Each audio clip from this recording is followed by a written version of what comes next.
Gawian pulang mulai mengangkat tangan membesarkan Allah. Rukuk itu menghormat Allah. Iktidal membesarkan Allah pulang mengangkat tangan. Sujud radhiyallahu anna wa ankum wa qala radhiyallahu an faslun fi sunnatis salati wa hiya katsiratun. Ini satu pasal pada menyatakan segala sunat-sunat di dalam sembahyang. Sama ada sembahyang fardu maupun sembahyang sunat. Pekerjaan yang akan datang ini hukumnya sunat dikerja di dalam sembahyang. Wahia katsiratun, sunat-sunat sembahyang itu bersangat banyak. Wa minha, dan sebagian daripadanya, annahu yusunnu talaffuzu bin niyyah, bahwasanya hal wasyah disunatkan menuturkan dengan lidah dengan yang diniatkan itu. As-sabiqati, niat yang sudah terdahulu. Fardhiha wa nafliha, yang fardunya di dalam niat, wa nafliha, dan yang sunat di dalam niat. Yang fardu dalam niat qasad ta'arrud ta'yin. Yang sunatnya seperti membuat mustaqbil qiblah, adaan rakaatnya lillahi ta'ala. Nah itu sunat di dalam niat. Demikian disuruh juga di dalam lafaz niat itu dibaca. Nah, jadi jelas kepada kita membaca usolli fardal asri itu adalah fardu di dalam hati. Nah itu. Kalau nang di dalam muntung usolli fardal asrinya itu sunnah. Kemudian nang di dalam hatinya itu arba'a raka'atin makmum arba'a raka'atin adaan lillahi ta'ala mustaqbilal qiblati, adaan lillahi ta'ala, itu di dalam hati sunat. Maka mengatakan dengan lidah pun sunat juga. Membacanya usolli itu tadi dengan lidah hubailat takbiri, dahulu sedikit daripada takbiratul ihram.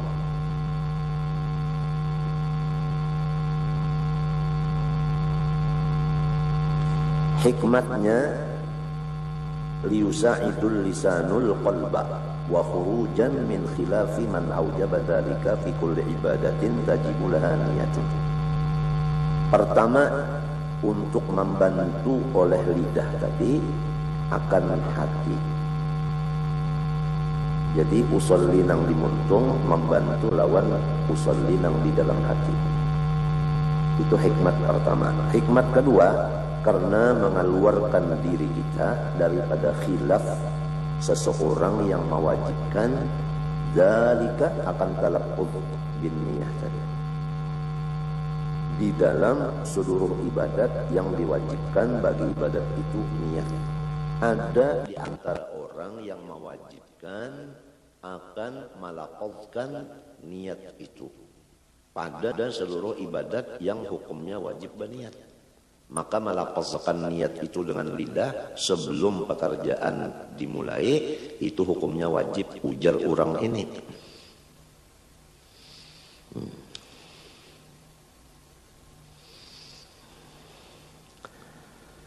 Jadi Ibnu Hajar berkata, hikmatnya tadi dua. Pertama membantu hati, yang kedua mengeluarkan diri daripada khilaf.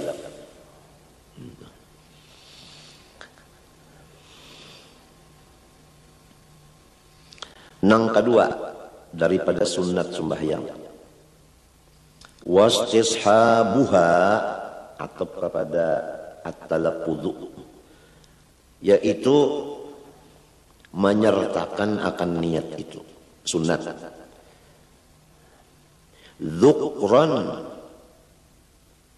pada ingatan. Dzukran, pada ingatan.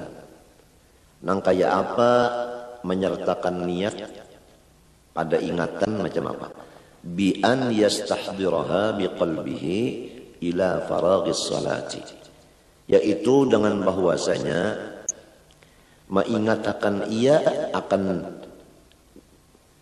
niat tadi di hatinya sampai selesai sembahyangnya. Li'annahu, karena bahwa istishab itu tadi, mengingatkan di hati itu tadi, mu'inun alal khusyu'i wal hudur, membantu sekali atas khusyuk dan hadir hati.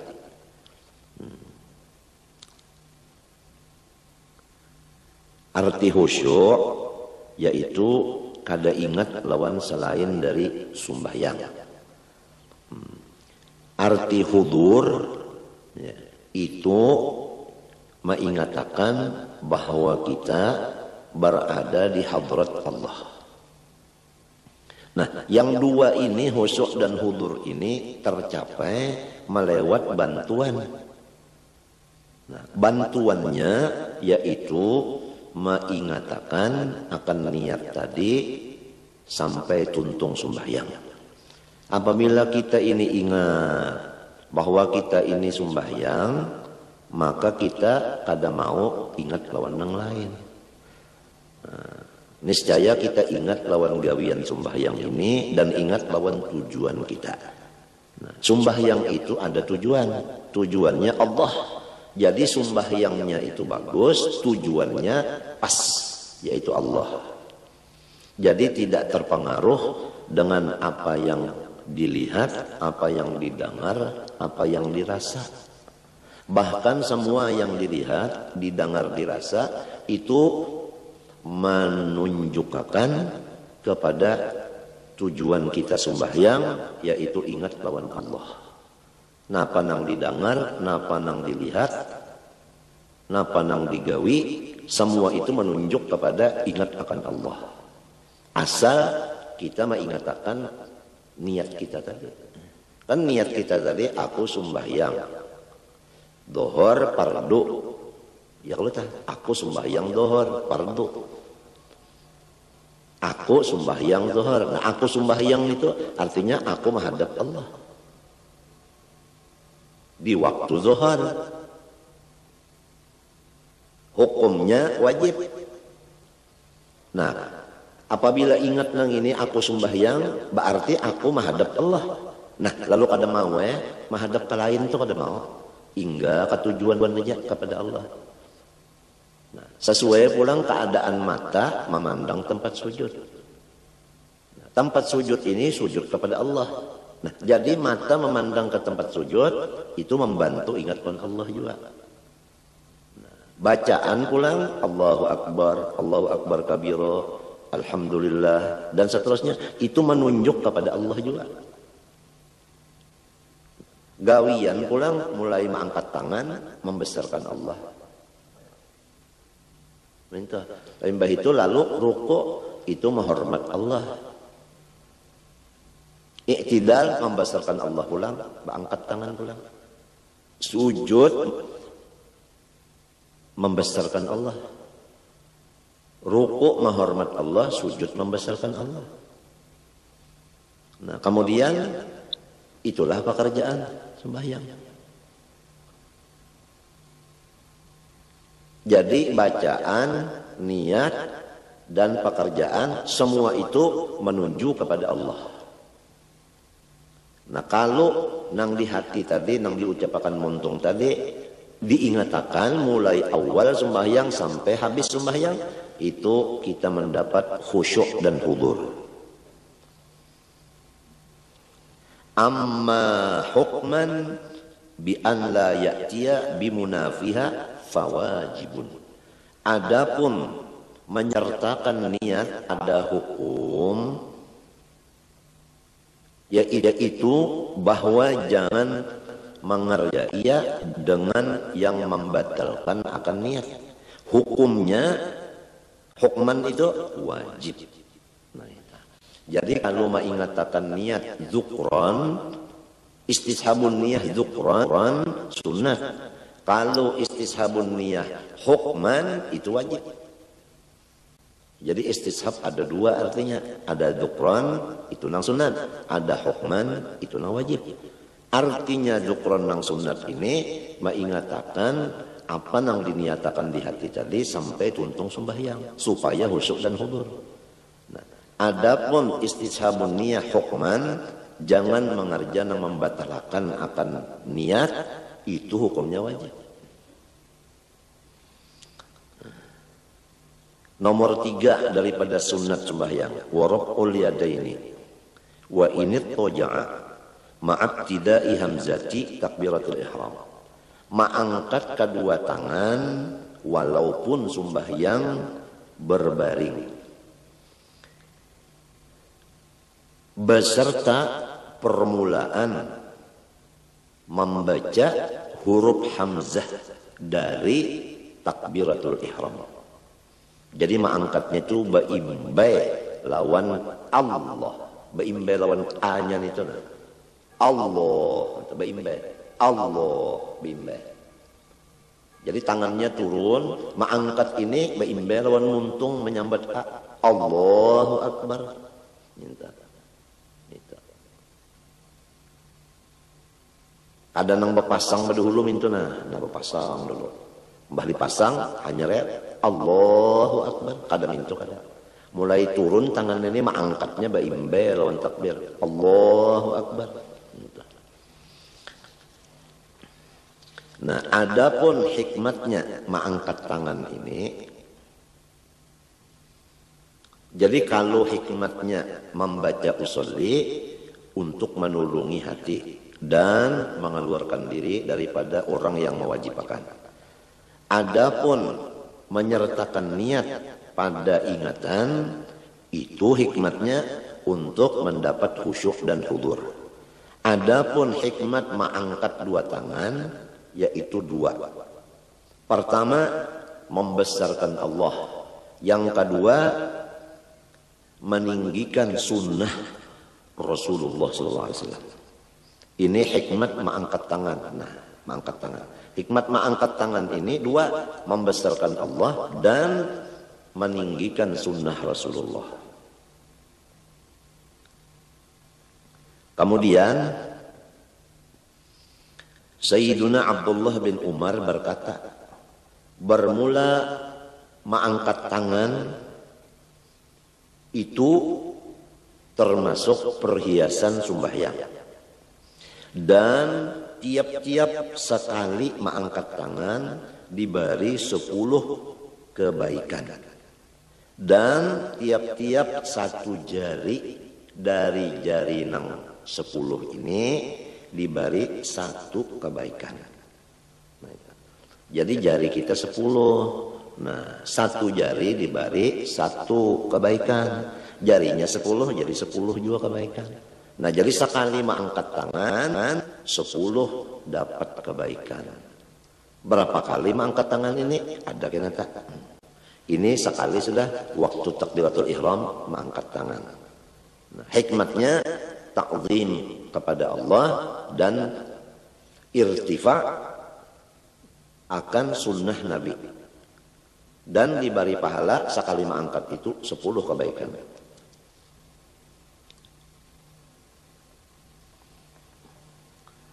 Adapun maimbayakan mengangkat tangan tadi dengan hamzah daripada Allahu Akbar, itu ijma' ulama mengatakan cara yang demikian itu. Jadi caranya itu tadi turun dulu tangan lalu Allahu Akbar. Nah itu. Allahu Akbar. Nah itu. Wa takunu kaffuhu maksyufatan. Dan keadaan tapak tangannya maksyufatan, dibuka. Ini sunat pulang. Artinya jangan tapak tangan ini ditutup seperti orang yang memakai sarung tangan. Nang sunatnya jangan ditutup, tapak tangan ini membuka. Itu sunat pulang. Jadi kita sudah masuk pertama membaca usolli dengan muntung. Kedua, mengingatakan niat itu sampai tuntung sembahyang. 3, meimbayakan mengangkat tangan Itu dengan hamzah Allahu Akbar. Nang keempat, telapak tangan ini membuka. Sudah 4 sunat sembahyang. Bal yukrahu sitruha illa li'udrin. Bahkan makruh menutupnya. Kecuali odor, misalnya musim dingin, terpaksa bersarung tangan. Nah itu kada makruh karena odor.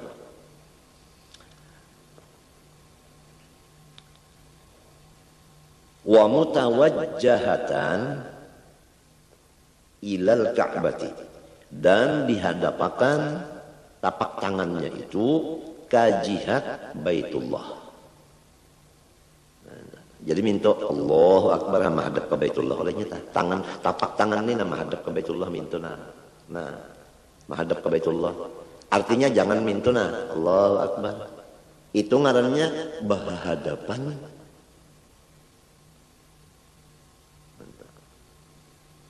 Atau ke belakang Allahu Akbar. Jangan. Jadi mesti menghadap minta. Nah, jadi nang bisa terjadi mintuna Allahu Akbar. Nah, berhadapan tadi, ini berhadapan nah. Ini nang banyak nih. Maka jadi imam. Maka lamun ditagur nih ada turun lagi. Jadi lepas daripada sunnah sudah.